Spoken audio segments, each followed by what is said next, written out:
The following is the saga of our Nova lift. Alright, so the issue that we have is that the center of gravity of the motor is out probably 9 inches or so. I'm going to figure out exactly what that is because it's going to determine how far we need the arm to swing. But the center of gravity of it, this is just a temporary thing right now until we get the Nova lift set up. But the center of gravity of lifting it, you can see, it's probably out 9 inches or so from this rail here. So we need the Nova lift to, if the Nova lift comes in too far, then obviously that's not useful because you would have a line from here to here, which is not very useful. So the Nova lift really can only swing in. It can only swing as much in this direction until it gets to this distance right here from how it's mounted. Now it can go a little bit further. It could go to maybe here or something, but we wouldn't want it to come, all the way in here, because then you're talking about an angle. If you can imagine this over there, you're talking about an angle of that right there, which is really, you'd have a lot of side force on the harness. So anyway, I'm going to check now to see what the actual distance is of the center, what I believe to be the center of gravity of the outboard, which I think is roughly in the middle of this strap, in the middle of where this harness crosses over. That's what we assume. That's kind of what we saw yesterday when we lifted it up. Okay, what I needed to do, and it's a lot smaller than the corded one that I had. So it is like night and day. It's one of the best things we ever did, and I wish I had not waited so long, although I'm glad that I waited long enough to get a good deal at West Marine. So let's go ahead and pick one of these, kind of see what happens. Using just a small amount of pressure because I don't want it to wander off that hole. So you can see there, it's really kind of going right down the middle, so that's good. I'll continue small pressure until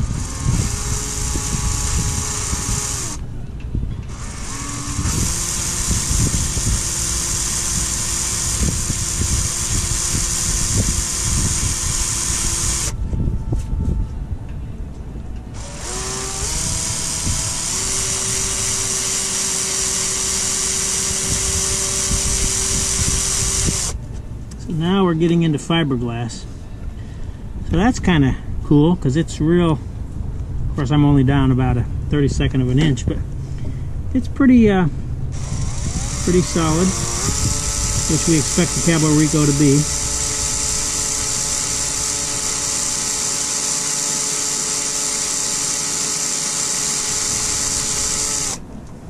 Still fiberglass. Now what I think I'm going to do, just to kind of help me make sure that I'm going down straight and not curved.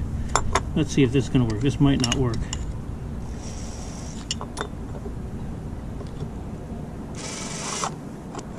I don't like that. Let's see how it's going to work.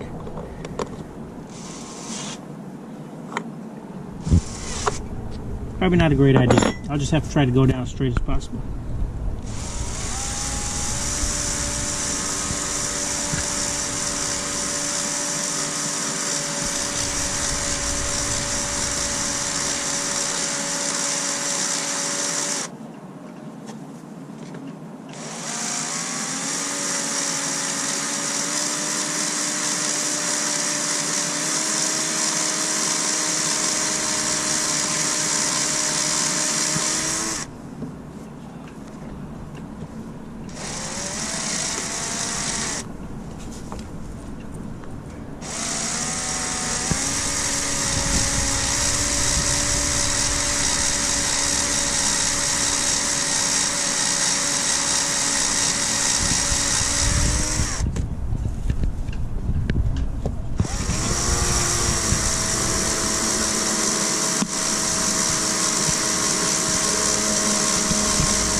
about 1/4 of an inch. I just felt like it went into something softer, but it still looks like fiberglass.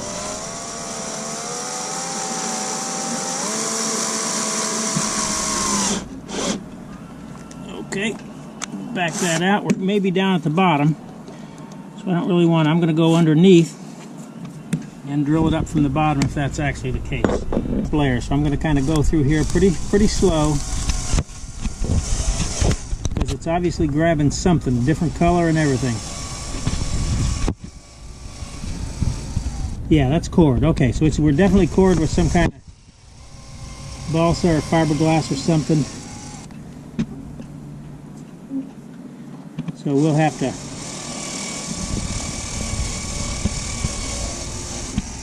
so that's good to know.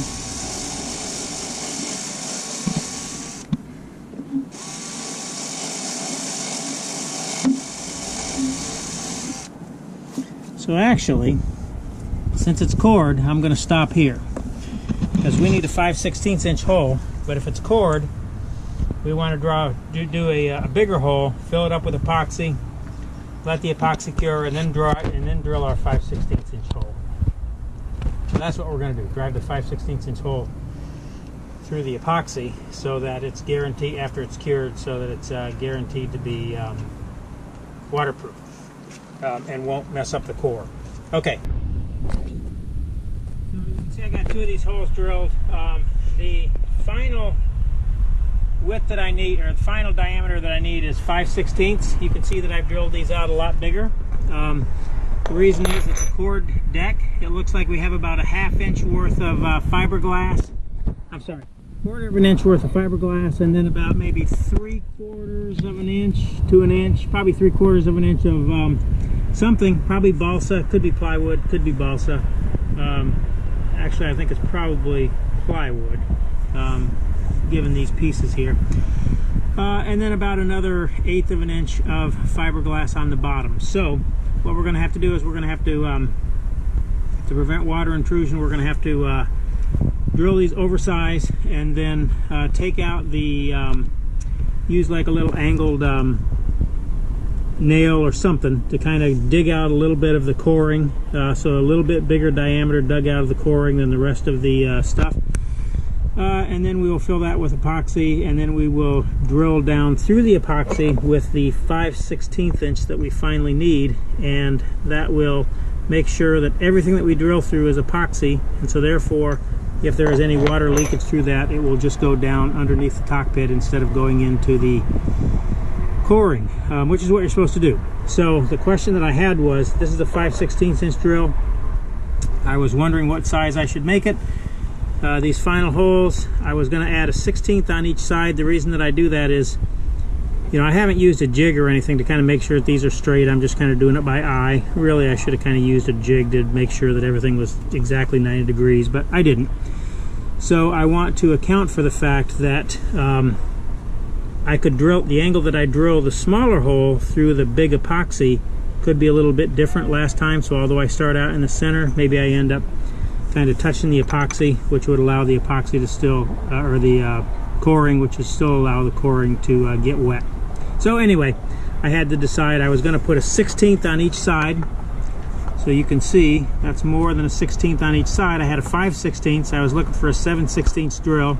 I don't have a 7/16 inch drill, so I had to go to a 1/2 inch drill, which is 8/16, so it's 3/32 on each side. So it's probably a little bit bigger than I wanted, but at the same time, it allows me to make a little bit more of a mistake in terms of kind of getting things not aligned correctly, and still be going down through, drilling down through epoxy once those get filled. So anyway, I'm getting ready to drill the final hole here, over here, and at that point we'll be ready to start ripping out some of this coring down here. It might be hard because it is, I do not think that is, well, I don't know, it's kind of coming, it's scratching up pretty easy, so maybe it is balsa. Anyway, if it's balsa, that's good because it makes it a lot easier to,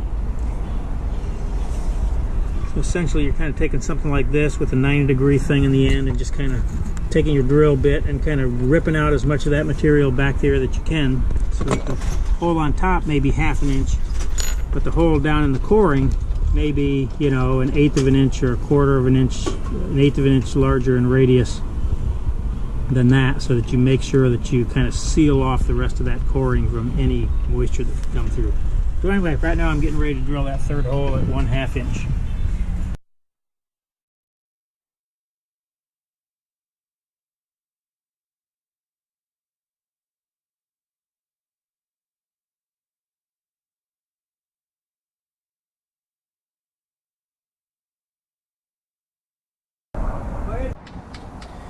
Alright, so here's our 3 holes that we've got that we're going to put the bolts through. So originally the plan was to do what I've seen called for before, which is to take pure epoxy, just plain epoxy, pour it down in there. Right now I've got duct tape along the bottom of the 2 holes. Oh, let me take the camera here and so you can kind of see, I think, probably how the holes look there. Anyway, there's that. So I've got duct tape on the bottom of the holes. I was going to fill them with epoxy. That kind of gets all the surfaces down there touched with raw epoxy. Then I was going to drain that, and then I was going to fill it up with thickened epoxy. Take that same epoxy, thicken it, and put it in there and fill it up with thickened epoxy so you get some little fiberglass. I've got some silicone, not silicone, anyway, it's the colloidal silicone filler that you can put in epoxy to thicken it. The problem is that at like 60 degrees or something, this epoxy starts to harden in 10 to 12 minutes. So it's probably 80. This is 406, and it is like, probably should put that downwind also.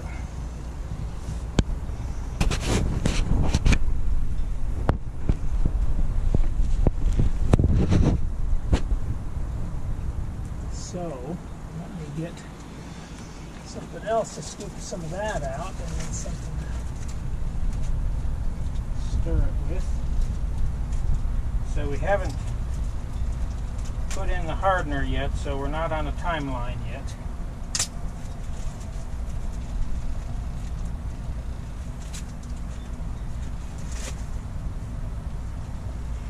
So you want it thin enough that it will go into all those ridges that you drilled, that you chipped out. Yep, it's got to pour, but we want it to have a little bit of strength, which is what we'll get from the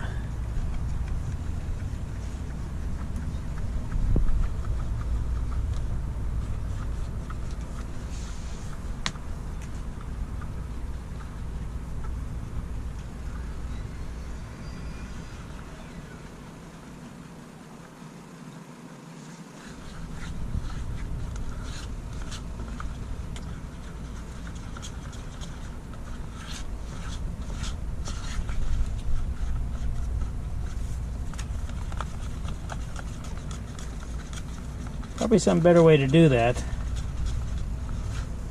I would suspect, since these are not all breaking up.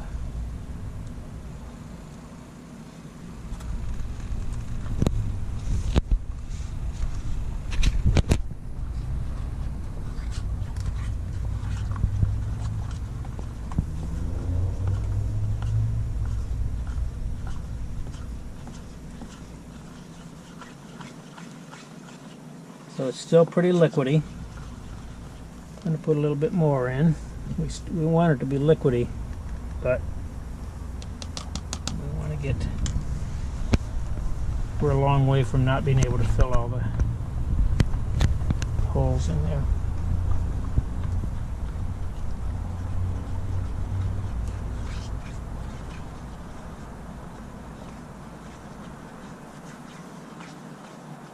Gee, I wonder if it says slightly thick.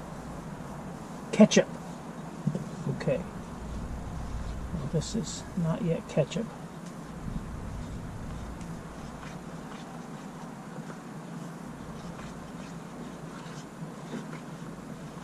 Ketchup would actually work fine.